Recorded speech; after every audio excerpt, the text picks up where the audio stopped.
Now, this is the third video of chapter number 7, class 6. In this, we will study about the equivalent fractions. Firstly, we have to understand what are the equivalent fractions.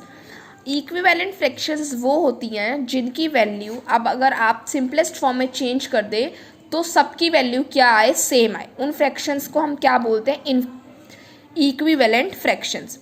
अब आप equivalent fractions कैसे निकालते हैं? Equivalent fractions निकालने के लिए आपको numerator और डिनोमिनेटर को सेम नंबर से क्या करना होता है, मल्टीप्लाई. जब आप सेम नंबर से मल्टीप्लाई करते हैं तो आपकी क्या आ जाती है, इक्विवेलेंट फ्रैक्शन. फॉर एग्जांपल, अगर आपको 2/3 की इक्विवेलेंट फ्रैक्शन निकालनी है तो आप 2 से ही मल्टीप्लाई न्यूमरेटर को भी और डिनोमिनेटर को भी. तो 2 to the 4, 3 to the 6, आपका आंसर आ गया 4/6. तो जो 2/3 और 4/6 है वो क्या है, आपकी इक्विवेलेंट फ्रैक्शंस. अगर आपको एग्जांपल बोला जाए कि आपने 3 इक्विवेलेंट फ्रैक्शन निकालनी है 2/3 की, तो पहली फ्रैक्शन तो आपने दोनों को न्यूमरेटर डिनोमिनेटर को 2 से मल्टीप्लाई किया तो आपकी आई 4/6. सेकेंड फ्रैक्शन के लिए आपने 3 से मल्टीप्लाई कर दिया न्यूमरेटर डिनोमिनेटर को तो आपकी आ गई 6/9. थर्ड निकालने के लिए आपने 4 से मल्टीप्लाई कर दिया न्यूमरेटर एंड डिनोमिनेटर बोथ, तो आपकी आ गई 8/12. तो आपकी 3 इक्विवेलेंट फ्रैक्शंस क्या हो गई 2/3 की, 4/6, 6/9 एंड 8/12. अब हम एक्सरसाइज देखेंगे, हमें कंपेयर करना है ये बॉक्सेस. 18/90 है. आप कैसे कंपेयर करेंगे, क्रॉस मल्टीप्लाई करके आप लोग कंपेयर करेंगे. कैसे करेंगे, हमने मान लिया कि यहाँ पे क्वेश्चन मार्क है तो 18 आपका क्वेश्चन मार्क से मल्टीप्लाई हो रहा है इज इक्वल टू 30 आपका 90 से. क्रॉस मल्टीप्लाई में क्या करते हैं, ये वाला डिनोमिनेटर इससे मल्टीप्लाई होता है और ये वाला न्यूमरेटर इससे. इस तरह से आपने मल्टीप्लाई करना होता है. तो 18 multiply by question mark is equal to 30 multiply by 90.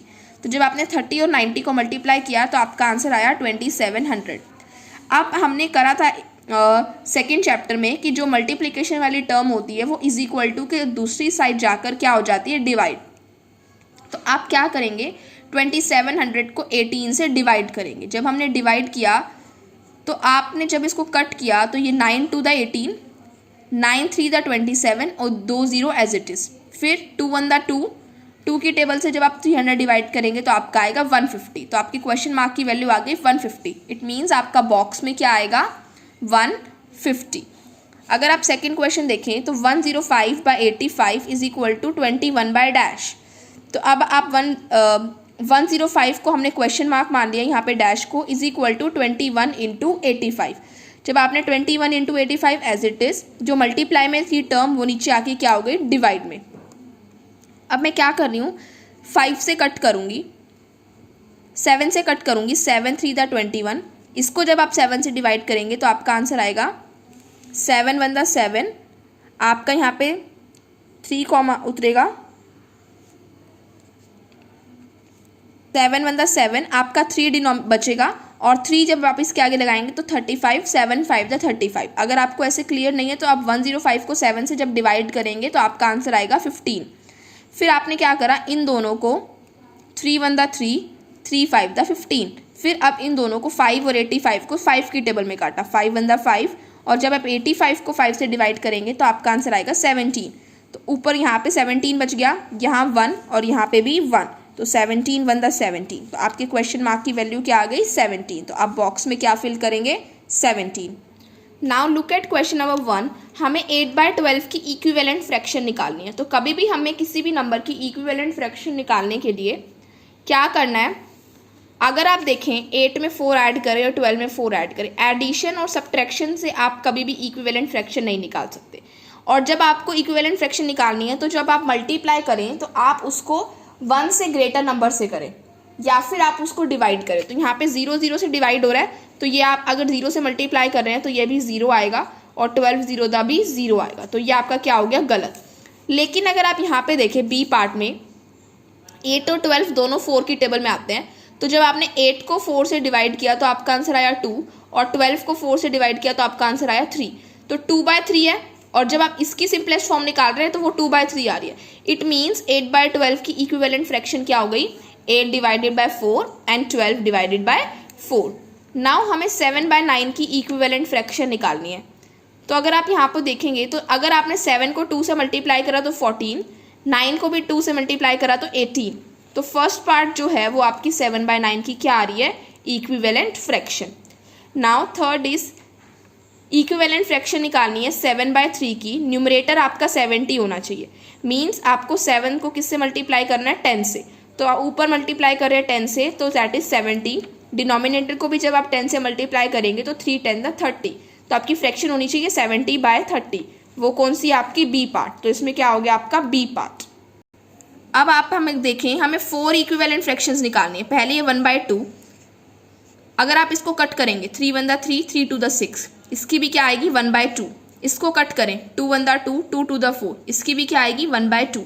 इसको कट करेंगे 1 1 1 और इसको कट करेंगे तो 2, इसकी भी क्या आएगी 1/2। तो ये जो 4 फ्रैक्शंस हैं, ये 4 क्या हैं आपस में इक्विवेलेंट। थर्ड क्वेश्चन मैं आपको बता चुकी हूँ। Now we look at question number 4। हमें इक्विवेलेंट फ्रैक्शन निकालनी है, इसकी न्यूमरेटर क्या होना चाहिए उसका 32। हमें इक्विवेलेंट फ्रैक्शन निकालनी है 30/50 की, डिनोमिनेटर मुझे 5 चाहिए। अब मुझे अगर इसका डिनोमिनेटर 5 चाहिए, अगर आप यहाँ पे देखें कि 30/50 में 0 से 0 कैंसिल कर दूँ तो क्या आ रहा है 3/5। तो डायरेक्ट ही हमारा क्या आ गया 3/5। तो 30/50 की इक्विवेलेंट फ्रैक्शन जिसका डिनोमिनेटर 5 हो वो क्या है 3/5। दूसरा मेथड क्या है जो हमने थर्ड क्वेश्चन में किया था, क्रॉस मल्टीप्लाई वाला। 30 को 5 से मल्टीप्लाई और यहाँ पे 50 को क्वेश्चन मार्क से मल्टीप्लाई। ये आपका 150, ये 50 मल्टीप्लाई बाय क्वेश्चन मार्क। ये 50 मल्टीप्लाई में था, इधर आके डिवाइड हो गया, 0 से 0 कैंसिल, 5 1 5, 5 3 15। तो आपकी क्वेश्चन मार्क की वैल्यू क्या आ गई 3। तो यहाँ से भी आपका 3/5 आ रहा है और इस मेथड से देखें तो इस मेथड से भी आपका क्या आ रहा है 3/5। नाउ 8/11 निकालना है, न्यूमरेटर 32। 8 को किससे मल्टीप्लाई करूँ कि 32 आ जाए, 4 से। तो अगर मैं न्यूमरेटर में 4 से कर रही हूँ तो इक्विवेलेंट के लिए डिनोमिनेटर में भी 4 से। 8 4 32, 11 4 44। तो 8/11 की इक्विवेलेंट फ्रैक्शन जिसका न्यूमरेटर 32 है वो है 32/44।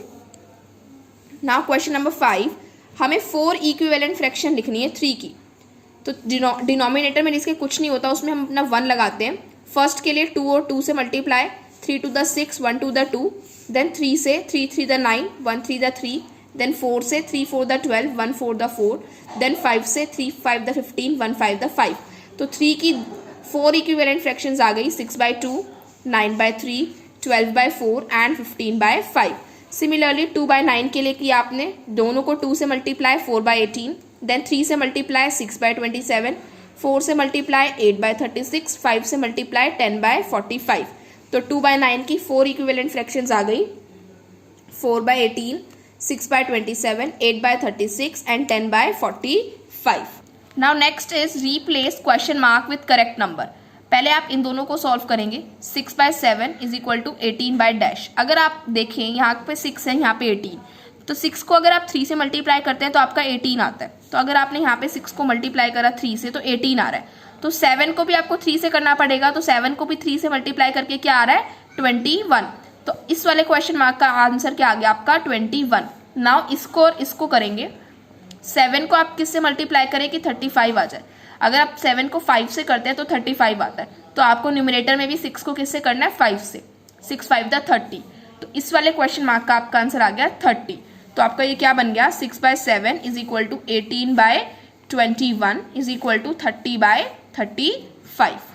Now next is simplest form और लोएस्ट फॉर्म। जब हमें सिंपलेस्ट फॉर्म और लोएस्ट फॉर्म में करना हो, सिंपलेस्ट फॉर्म और लोएस्ट फॉर्म क्या होती है, जब न्यूमरेटर और डिनोमिनेटर के बीच में कोई भी कॉमन फैक्टर ना हो 1 के अलावा। इट मीन्स अगर न्यूमरेटर और डिनोमिनेटर का HCF क्या हो 1, तो क्या होती है वो लोएस्ट फॉर्म। अब जैसे 8/12 है, आप इसको लोएस्ट फॉर्म में कन्वर्ट करने के लिए पहले हम 8 और 12 का HCF निकालेंगे। 8 के फैक्टर्स निकाले आपने, 2 4 8, देन 2 2 4, 2 मल्टीप्लाई 2 मल्टीप्लाई 2। 12 के निकाले तो 2 मल्टीप्लाई 2 मल्टीप्लाई 3, कॉमन आ रहा है ये वाला 2 और ये वाला 2, HCF आ गया 4। अब आपने जो आपका HCF आया है, न्यूमरेटर को भी उसी से डिवाइड करना है और डिनोमिनेटर को भी उसी से। तो जब आपने 8 को 4 से डिवाइड किया तो आपका आंसर आया 2, और जब आपने 12 को 4 से डिवाइड किया तो आपका आंसर आया 3। तो 8/12 की आपकी सिंपलेस्ट फॉर्म या फिर लोएस्ट फॉर्म क्या आ गई 8/2/3। नाउ सेकेंड मेथड क्या है 16/72 है। अगर आप देखें 16 और 72 आपका दोनों 8 की टेबल में आता है, तो 8 टू द 16, 8 9 द 72, तो आपका आंसर क्या आ गया 2/9। तो 2/9 16/72 की क्या हो गई सिंपलेस्ट फॉर्म। इट मीन 16/72 आपका किसके इक्वल है 2/9। Now look at question number 1 exercise 7.4। हमें सिंपलेस्ट फॉर्म लिखनी है 36 और 50 की। 36 और 50 का HCF निकाला। जब मैंने 36 और 50 का HCF निकाला तो मेरा आया 2। अब मुझे क्या करना है डिनोमिनेटर और न्यूमरेटर दोनों को 2 से डिवाइड करना है। तो 36 को जब आप 2 से डिवाइड करें तो आपका आंसर आ रहा है 18 और 50 को 2 से डिवाइड करो तो आपका आंसर आ रहा है 25। तो 36/50 की आपकी सिंपलेस्ट फॉर्म आ गई 18/25। ना क्वेश्चन नंबर 2 इज हमें चेक करना है कि इन सभी पार्ट्स में से कौन सी सिंपलेस्ट फॉर्म है। सिंपलेस्ट फॉर्म में चेक करने के लिए आपने HCF निकालना है न्यूमरेटर और डिनोमिनेटर का। अगर आपका HCF 1 आ जाता है तो वो सिंपलेस्ट फॉर्म है, अगर HCF 1 नहीं आता तो सिंपलेस्ट फॉर्म नहीं है। तो आपने 26 और 4 का HCF निकाला तो HCF आया 2। इट मीन्स ये आपकी सिंपलेस्ट फॉर्म नहीं है। सिमिलरली 17/52 में जब आपने 52 और 17 का LCM निकाला तो आपका HCF आया 1। It means 17/52 is the simplest form. Similarly in the 9th part जब आप 111 और 11,101 का LCM निकाल रहे हैं तो आपका LCM आ रहा है 1, HCF आ रहा है आपका 1। तो अगर आपका HCF 1 आ रहा है इट मीन्स ये क्या है आपकी simplest form. Now question number 3, इसमें हमें लोएस्ट फॉर्म में रिड्यूस करना है। तो आप क्या करेंगे न्यूमरेटर और डिनोमिनेटर का HCF निकालेंगे। हमने डिनोमिनेटर और न्यूमरेटर 144 और 108 का HCF निकाला तो वो आया 36। इट मीन्स मुझे न्यूमरेटर को भी 36 से डिवाइड करना है और डिनोमिनेटर को भी 36 से। जब मैंने न्यूमरेटर को 36 से डिवाइड किया तो आंसर आया 3 और डिनोमिनेटर को 36 से डिवाइड किया तो आंसर आया 4। तो 108/144 की सिंपलेस्ट फॉर्म या लोएस्ट फॉर्म अगर आप बोलें तो वो है 3/4। सिमिलरली 58 और 174 में जब मैंने HCF निकाला तो HCF आया 58। तो 58 divided by 58 is 1 and 174 divided by 58 is 3। So the lowest form of 58/174 is 1/3। Now जब मैंने 60 और 84 का HCF निकाला तो आपका HCF आया 12। तो 60 divided by 12 is 5 and 84 divided by 12 is 7। तो simplest form of 60/84 is 5/7। Now next is comparing and ordering like fractions. आपने जब कंपेयर और ऑर्डर करना हो लाइक फ्रैक्शंस को, जैसे कि 5/7 और 8/7। अगर आप देखें तो 5 जो है वो मेरा 8 से छोटा है। क्यों हम सिर्फ न्यूमरेटर कंपेयर कर रहे हैं क्योंकि डिनोमिनेटर दोनों में क्या है सेम। तो अगर आपका 5 8 से छोटा है it means 5/8 is less then 8/7। अगर आपको फॉर एग्जाम्पल इनको असेंडिंग ऑर्डर में करना है, असेंडिंग ऑर्डर इज आपने स्मॉलेस्ट टू लार्जेस्ट में जाना होता है तो सबका डिनोमिनेटर क्या है सेम। इट मीन्स वो क्या है आपकी लाइक फ्रैक्शंस। तो लाइक फ्रैक्शंस के लिए 2 सबसे छोटा, देन 3, देन 5 एंड देन 6। तो 2/8 is the smallest, then 3/8, then 5/8 and then 6/8। तो ये क्या हो गया आपका ascending order. Now next is जब हमें अनलाइक फ्रैक्शंस को कंपेयर करना, उसमें आपके 2 पार्ट्स होते हैं। पहला, अगर आपका सेम न्यूमरेटर हो, अगर आप यहाँ पे देखें आपने असेंडिंग ऑर्डर में करना है और न्यूमरेटर सबका क्या है सेम 2, तो आप क्या करेंगे डिनोमिनेटर कंपेयर करेंगे। असेंडिंग ऑर्डर में करने के लिए आप डिनोमिनेटर को डिसेंडिंग ऑर्डर में लिखेंगे, ऑपोजिट लिखेंगे। 7 सबसे बड़ा, फिर उससे छोटा 5, देन 4 एंड देन 3। अब जब आपके डिनोमिनेटर डिसेंडिंग में लिखे, अब आप 7 को उसकी फ्रैक्शन है 2/7, 5 की फ्रैक्शन 2/5, 4 की फ्रैक्शन 2/4 एंड 3 की फ्रैक्शन 2/3। जैसे ही आप डिनोमिनेटर्स को उनकी फ्रैक्शन में कन्वर्ट करेंगे वैसे ही जो आपके साइन है वो ग्रेटर देन से किस में चेंज हो जाएंगे, लेस देन में। तो इसीलिए साइन चेंज होते हैं तो हम क्या करते हैं डिनोमिनेटर को डिसेंडिंग में करते हैं जब हमें असेंडिंग ऑर्डर करना हो। तो आपकी असेंडिंग ऑर्डर क्या आ गई 2/7 सबसे छोटी, देन 2/5, देन 2/4 एंड देन 2/3 सबसे बड़ी। सिमिलरली जब आपने डिसेंडिंग ऑर्डर करना हो तो आप न्यूमरेटर को डिनोमिनेटर्स को, जब आपके न्यूमरेटर क्या हो सेम, सबका न्यूमरेटर क्या है 2, क्या करेंगे असेंडिंग ऑर्डर में करेंगे। 3 छोटा सबसे, देन 4, देन 5 एंड देन 7। तो 3 वाली जो फ्रैक्शन है वो आपकी 2/3, 2/4, 2/5 एंड 2/7। तो जैसे ही आपने इनकी फ्रैक्शन लिखी आपके साइन ऑपोजिट हो गए। तो 2/3 सबसे बड़ी, 2/4 उससे छोटी, 2/5 उससे छोटी एंड 2/7 सबसे छोटी। नाउ नेक्स्ट इज अगर आपका न्यूमरेटर और डिनोमिनेटर दोनों ही अलग हों, अलग अलग हो सब में, तो आपने क्या करना है एलसीएम। जैसे अगर आपको 3/4 और 2/3 कंपेयर करना है तो आपने 4 और 3 का एलसीएम लेना है। जब आप 4 और 3 का एलसीएम ले रहे हैं, आप प्राइम फैक्टराइजेशन से भी ले सकते हैं और शॉर्ट डिवीजन से भी। 2 to the 4, 3 as it is, 2 1 the 2, 3 as it is, 3 1 the 3 और ये 1 आपका एज इट इज। तो आपका एलसीएम आएगा 2 × 3 दैट इज इक्वल टू 12। तो आपका एलसीएम आ गया 12। अब आपने क्या करना है, दोनों के डिनोमिनेटर को 12 बनाना है। इट मीन्स अगर आपकी अनलाइक फ्रैक्शंस हैं तो आपने पहले अनलाइक फ्रैक्शंस को लाइक में कन्वर्ट करना है। तो आपको 4 को किससे मल्टीप्लाई करना पड़ेगा कि 12 बने, 3 से। तो यहाँ पे आपने 4 को 3 से किया तो 12, डिनोमिनेटर में 3 से किया है तो न्यूमरेटर में भी आप किससे करेंगे, 3 से। 3 3 द 9। सिमिलरली अगर आप यहाँ पे 3 है, इसका डिनोमिनेटर आपने 12 बनाना है तो आप 3 को किससे मल्टीप्लाई करेंगे कि 12/4 से। तो 3 4 द 12, 2 4 द 8, तो ये आपका आ गया 8/12। अब आपका डिनोमिनेटर सेम है, न्यूमरेटर कंपेयर करेंगे। 9 इज ग्रेटर देन 8, अगर आपका 9 8 से बड़ा है तो 9/12 आपका 8/12 से बड़ा होगा। 9/12 की एक्चुअल फ्रैक्शन थी आपकी 3/4 और 8/12 की थी 2/3। It means 3/4 is greater than 2/3। Now the last method is cross multiplication. Cross multiplication मैं ऑलरेडी बता चुकी हूँ। 2/3 और 3/4, 2 से ये 4 मल्टीप्लाई हो गया, 2 4 द 8, इस 3 से ये वाला 3 मल्टीप्लाई हो गया, 3 3 द 9। तो 8 आपका 9 से छोटा है, it means 2/3 is less than 3/4। Now we will talk about the exercise of this in the next video.